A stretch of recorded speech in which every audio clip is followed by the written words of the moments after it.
In a quiet corner of a rainy town, where the windows fogged with warmth and the streets whispered of loneliness, a small act of kindness quietly bloomed. Inside a modest diner with creaky chairs and the smell of fresh coffee lingering in the air, a tired waitress noticed a boy, alone, soaked, and silent. His hands were empty. His eyes held more stories than words could ever tell. He didn't speak. He didn't need to. His hunger was loud enough, and without asking questions, without glancing toward the register, the waitress gently placed a full plate in front of him, a warm meal she'd quietly pay for from her own pocket. What she didn't know was that someone else had been watching. Someone whose presence would soon change everything. Before we reveal what happened next, comment where you're watching from. And stay for this heartwarming twist that proves true kindness never goes unnoticed. The rain drizzled steadily outside the small-town diner, painting soft streaks across the windows and blurring the world beyond the glass. Inside, warmth lingered, not just from the heaters, but from the gentle rhythm of a place that moved slower than the rest of the world. The clink of cutlery and murmured conversation filled the air like a lullaby, familiar and unchanging. Behind the counter moved Lena Park, a waitress in her late 20s, her blue apron slightly wrinkled, her hair pulled back hastily from the morning rush.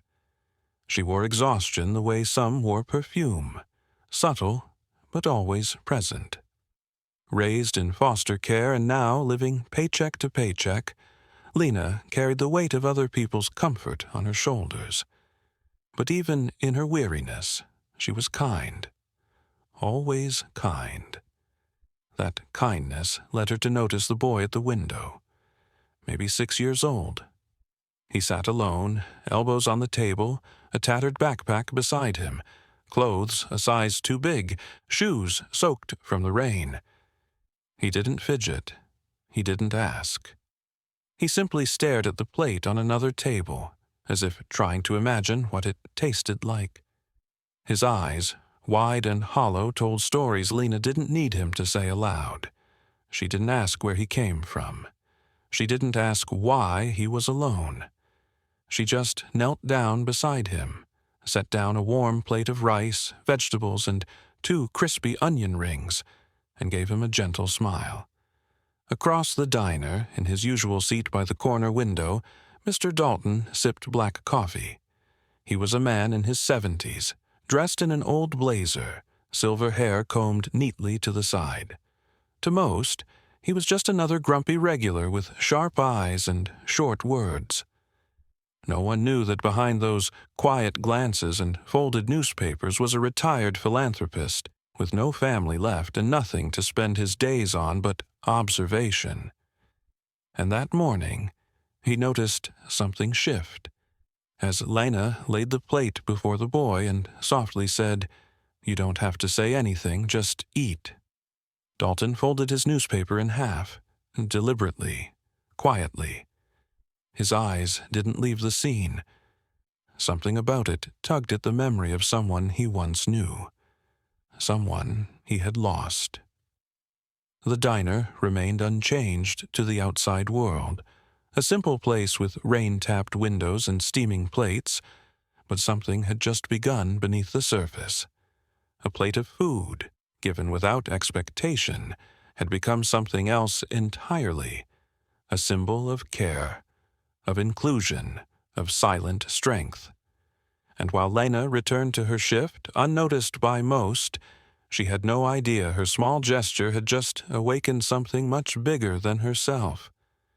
Lena barely had time to stand up straight before she felt a hand on her shoulder, firm, cold.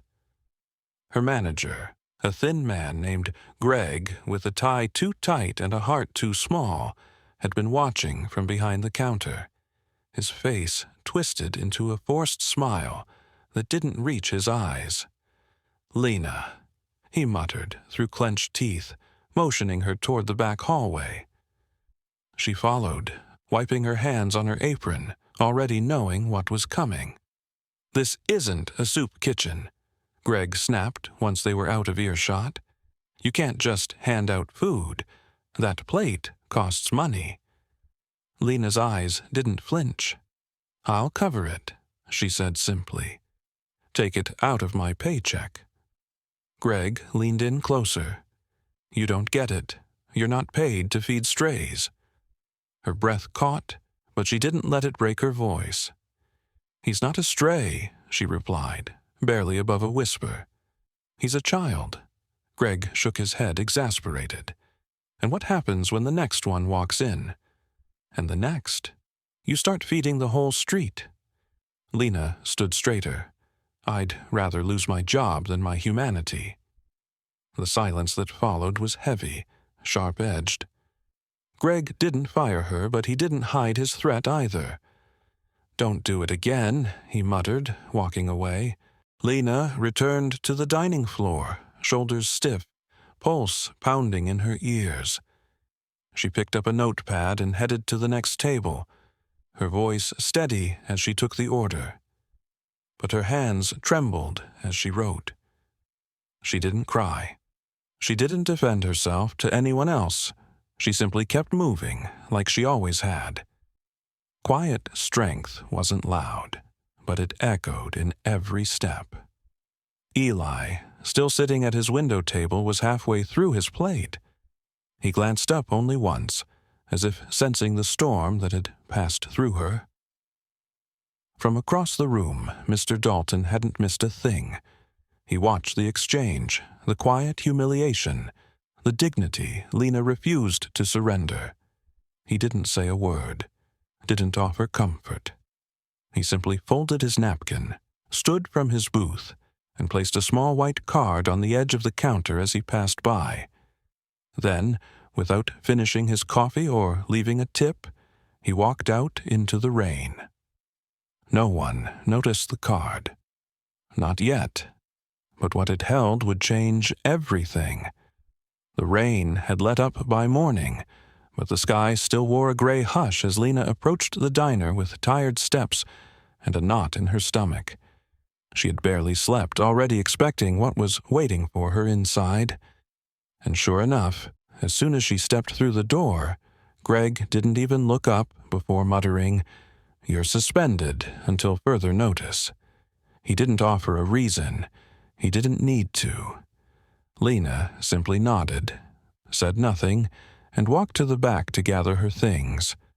Her hands moved slowly as she folded her apron, smoothing out its creases like it was something sacred. It wasn't just cloth. It was her lifeline, her shield, her quiet offering to the world each day.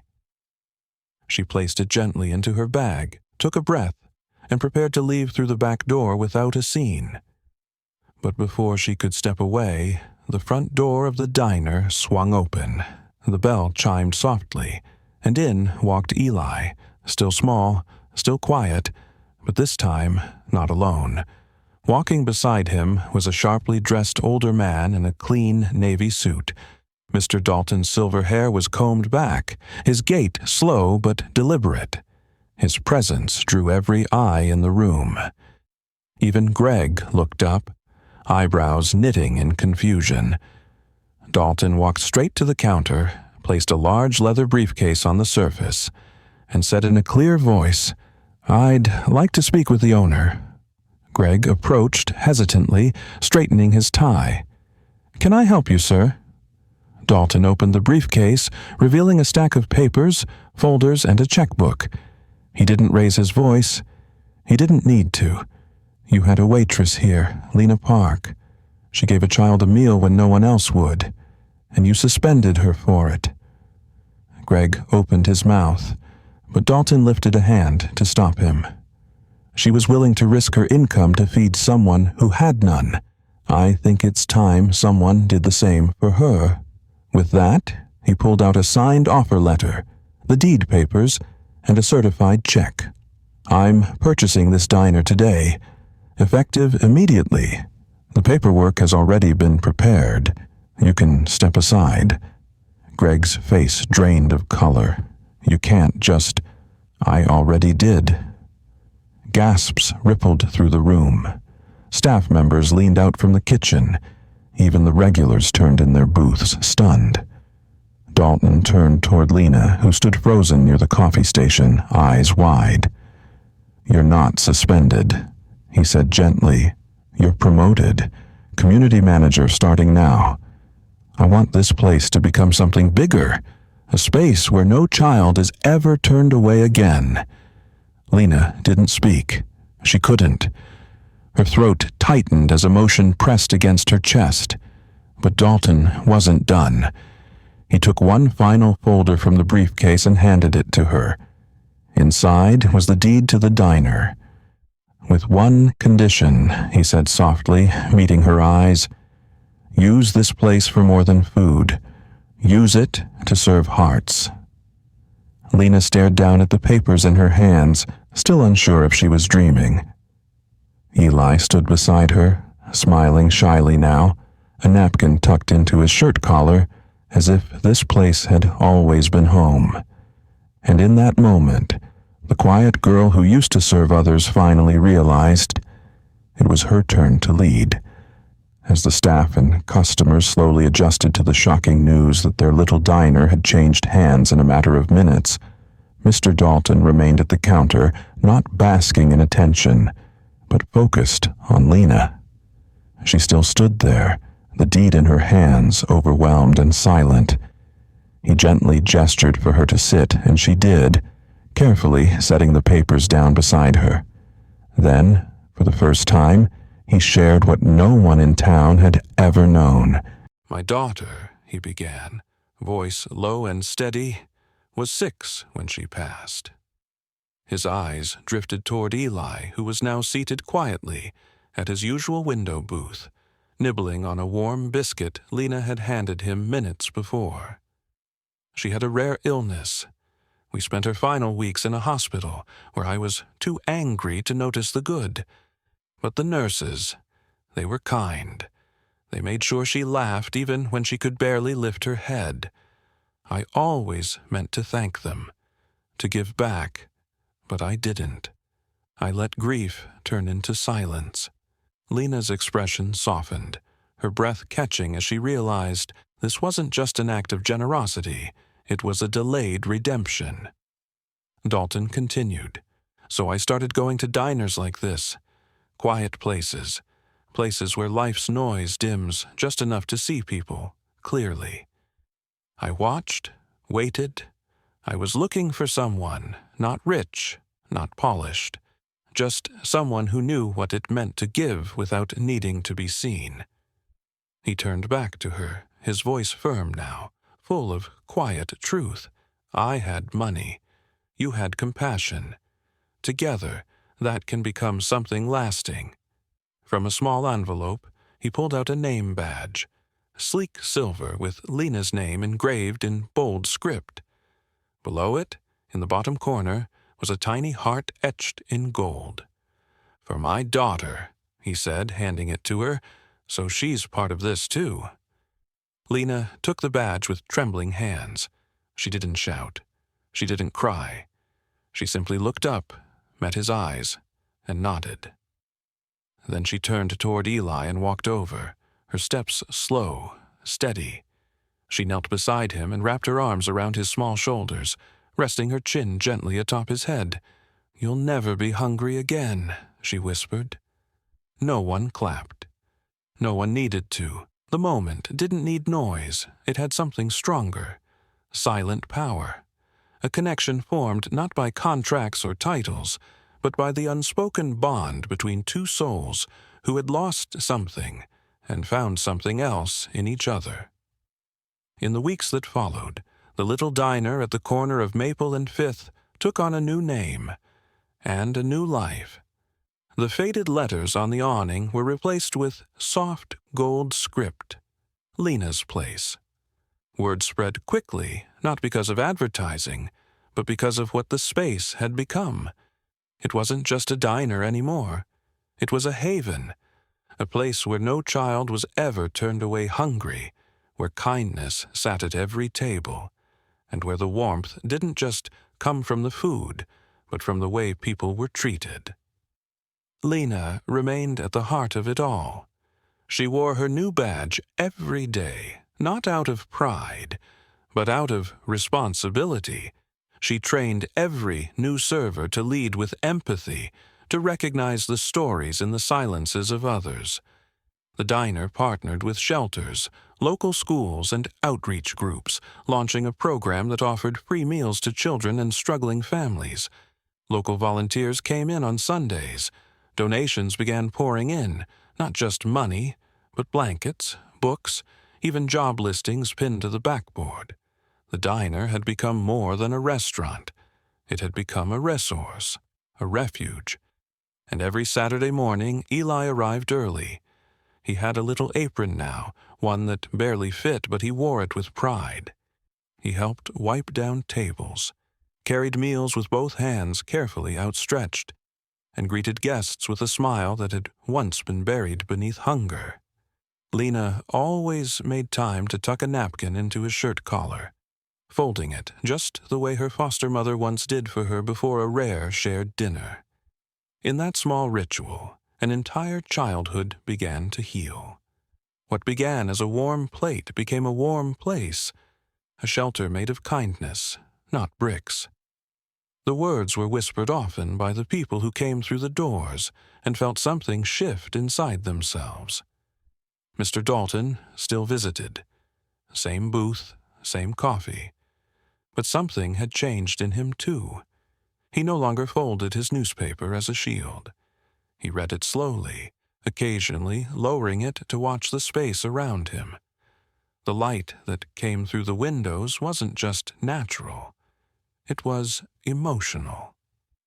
He watched Eli hand a grilled cheese to a shy girl who reminded him of someone he once loved. He watched Lena speak softly to an exhausted single father, sliding an extra plate his way without a word. And this time, unlike all the cups before, Dalton finished his coffee. Every drop. He didn't need recognition. He didn't need thanks. Just watching it all unfold was enough. He had done what he came to do, not to fix the world, but to give one part of it the chance to glow. This story wasn't about being seen. It was about seeing others, especially when the world looks away. And in a small diner once overlooked by most, the act of feeding one hungry boy had become a beacon of something far greater. The proof that compassion, once ignited, can feed more than bodies. It can feed souls. Sometimes the meal isn't what feeds you, it's the love behind it. What Lena gave that day wasn't just a plate of food. It was dignity, safety, a reminder that even in a world that often looks away, someone still sees you. And what she received in return wasn't just a promotion or a title. It was purpose, legacy, and the quiet ripple of change that began with one silent boy and one full plate. Have you ever helped someone with nothing to gain, only to discover that moment changed your life? If this story touched your heart, share it with someone who still believes small kindnesses create the biggest change. Let them know that empathy isn't weakness. It's power in its purest form. Follow us for more stories where simple acts lead to beautiful outcomes, and where the quietest hearts often make the loudest difference. Thank you for watching. See you next time, where compassion finds its way to the table, and no soul is ever forgotten.